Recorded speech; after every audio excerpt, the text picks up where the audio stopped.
Election প্রসেসটা fair হবে না এই জায়গাগুলোতে, কারণ দলগুলো যাদেরকে মনোনয়ন দেয় এই প্রসেসে যেটা হবে, দ্বিকক্ষ বিশিষ্ট পার্লামেন্টটা পুনর্বাসন কেন্দ্রে পরিণত হবে। সংস্কার কমিশন বলেছে যে নিম্নকক্ষে যে আগে 50 জন মহিলা সংরক্ষিত আসন ছিল, এই সংরক্ষিত আসন মহিলাদের জন্য থাকবে না। 100 আসন হবে মেয়েদের জন্য এবং এই 100 আসনে নির্বাচন হবে। সরাসরি সারা বাংলাদেশের মানুষ ভোট দিয়ে 100 নারী সংসদ সদস্য নির্বাচিত করবেন। আর দ্বিতীয়ত বলেছেন যে দ্বিকক্ষ থাকবে। প্রথম কক্ষে নিম্নকক্ষে কোন দল কত শতাংশ হারে ভোট পাচ্ছেন সেই শতাংশের হারে উচ্চকক্ষে ওই দলের প্রতিনিধিদেরকে মনোনয়ন দেয়া হবে। এইটা হচ্ছে নির্বাচন কমিশন বলেছে। ব্রিটেনের মতো পার্লামেন্টে প্রধানমন্ত্রীর আইন পাশ হয় না, বছরের পর বছর, 3 বছর, 6 বছর, 7 বছর ধরে আইন ডেডলক হয়ে আছে। তো এই জটিলতা আমরা জানি বলে বুঝতেছি যে বাংলাদেশে এটা প্র্যাকটিক্যাল হবে না, এই জন্য এই জটিলতাটা অ্যাডভান্স প্রিয়াম করতে পারছি।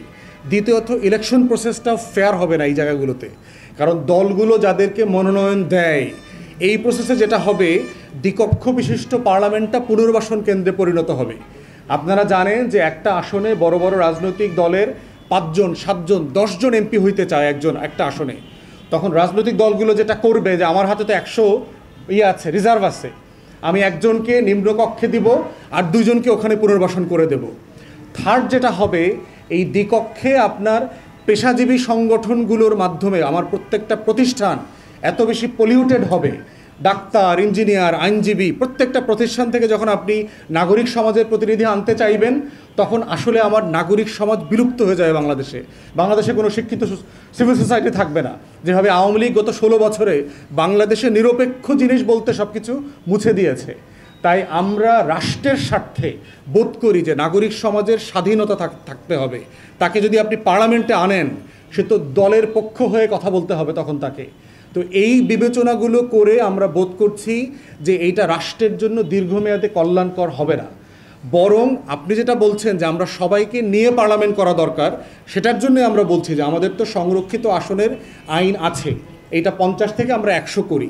আমরা দেখি 2টা পার্লামেন্টে মূল্যায়ন করে যে এটা কীভাবে ফাংশন করে, রাজনৈতিক দলগুলো যোগ্য মানুষদেরকে এখানে সংরক্ষিত আসনে দিচ্ছে কিনা, রাজনৈতিক দলগুলো বিভিন্ন শ্রেণী পেশার মেধাবী মানুষদেরকে আনছে কিনা সংসদে।